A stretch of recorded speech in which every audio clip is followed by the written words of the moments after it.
Hi guys, paano mag-link ng account or bank account sa Pilipinas to GCash? So, punta tayo sa GCash, open natin, okay? Then, punta tayo sa profile. Then, my link accounts.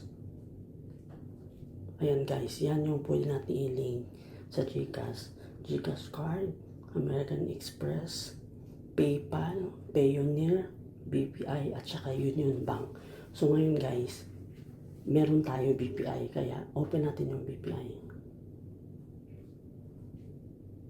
Ayan guys, kailangan nyo lang kasing i-log in yung username at saka password nyo guys. Kaya login natin. Okay guys, after nyan guys, kailangan natin yung OTP. So ilagay natin ang OTP.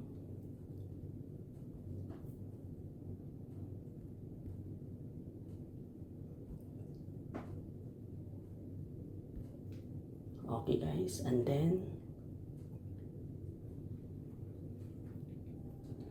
okay guys, ayan na siya guys. BPI registration successful. Then okay natin guys. Ayan guys, BPI is already linked in our GCash. Okay?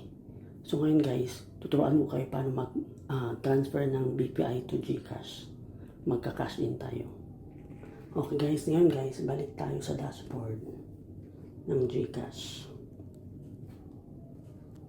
So ngayon guys, magka-cash in tayo. Cash in.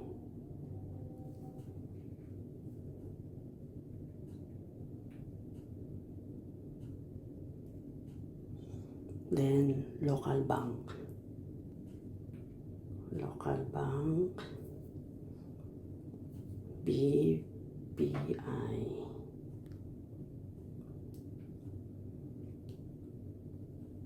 Ayan na siya guys. Ayan na. Mag-transfer tayo ng 200. Then okay. Next. May 5 dirham, may 5 pesos siya na convenience fee guys ha. Confirm. Then send code.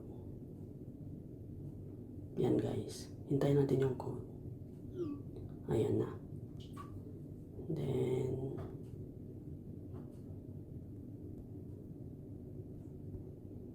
submit. Yan na guys. BPI to GCash. Cash in receive. Okay? Yan. Hintayin lang natin. Ayan na siya guys. Pumasok na ang 200 pesos. Okay guys, ganun lang paano mag-link at mag-cash in via bank account. Local bank, Philippine Bank. Okay? Thank you for watching. Subscribe for more. Thank you guys.